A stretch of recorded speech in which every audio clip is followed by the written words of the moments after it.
आज्ञा ओडिया अस्मिता ओडिया अस्मिता ओडिया अस्मिता ओडिशारू नहीं तामिलनाडु पर्यंत चित्कार करी करी विभिन्न प्रकार मिछ गल्प मिछ नाटक मिछ कहानी रची भारतीय जनता पार्टी ओडिशा रे सरकार गठन करिबारे सफल हैला।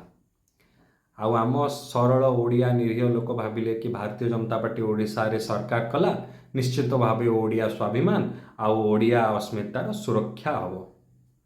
आज्ञा सरकार को गोटे मास न पुरुणु भारतीय जनता पार्टी निजर रंग बदलई देला। गोटे झाड़खंडी गुंडा को सुरक्षा देवा पाई ओडियार पुओ को न्यायरू वंचित रखिछि भारतीय जनता पार्टी सरकार।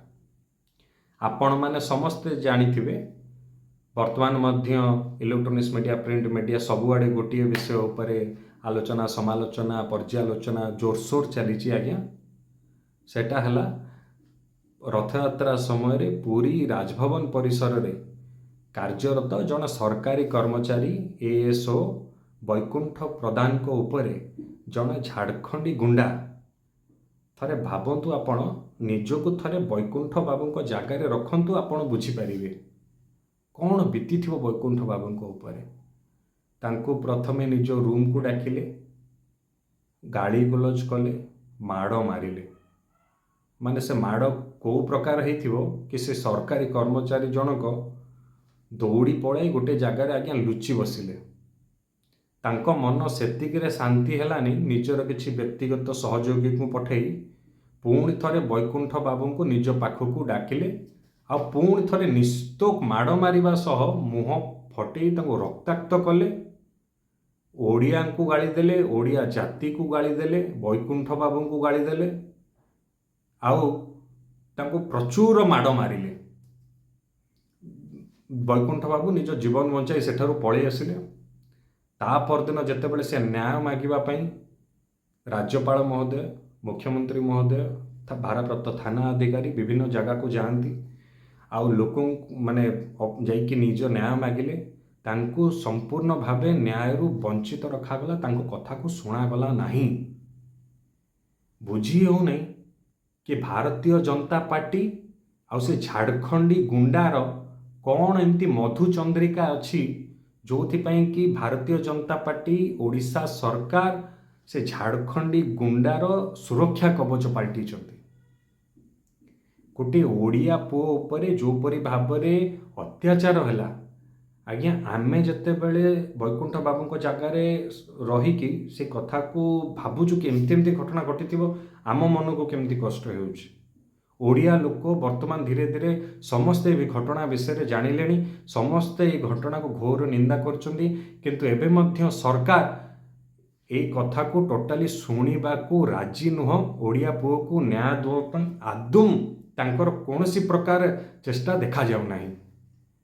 आपण माने जानिथिबे 2019 मसीह जेतोले नवीन पट्टनायक सरकार ओडिशा रे गठन होइतला जड़े बीजेडी एमएलए जड़े कार्यरत इंजीनियर को उठबस करैतिले कार्य समय आउ नवीन बाबू ये कथार तुरंत समाधान करी से बीजेडी एमएलए को 6 मास पर्यंत जेल को पठाई देते। आज्ञा तुरंत न्याय मिलता से सरकारी कर्मचारी को किंतु वर्तमान समय देखंतु भारतीय जनता पार्टी सरकार से झाड़खंडी गुंडा को सुरक्षा कवच पाल्टी माने विभिन्न प्रकार गला बाट भावुचंदी कि केमिति सेही झाड़खंडी गुंडा ललित कुमार को बंचा जाई परिवो।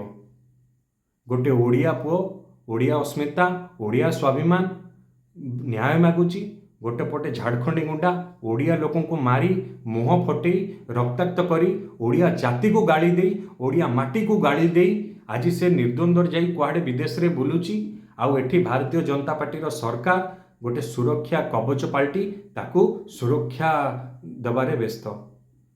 आज्ञा भगत सिंह गोटे कथा कही जाइछन्ती बेरों को सुनने के लिए धमाके की जरूरत है आउ से धमाका करि परिबे केवल आपण माने। आज्ञा जमती आज मु गोटे वीडियो बनैछि सरकारंकर विरुद्ध रे कि आम ओडिया पुओ को न्याय मिलू से ओडिया अस्मिता सुरक्षा हो, ओडिया स्वाभिमान सुरक्षा हो, आपण माने मध्य सामाजिक गणमाध्यम को जातु, सामाजिक गणमाध्यम को निजर अस्त्र बनातु एवं सरकार को निज वीडियो और निज लेखा माध्यम रे जणै दियंतु कि यथाशीघ्र ओडिया पुओ को न्याय प्रदान करंतु। से झाड़खंडी गुंडा ओडिया को गाड़ी देथिबा, ओडियांकर सम्मान को हानि करिथिबा से लोक को यथाशीघ्र आईन अनुଯାୟୀ ताकू जेल को पठांतु।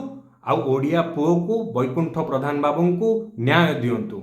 समस्ते जातु सामाजिक गणमाध्यम रे वीडियो बनातु किंबा लिखंतु कि झाड़खंडी गुंडा को जेल केबे आउ ओडिया पुओ को न्याय केबे। जय हिंद, जय जगन्नाथ।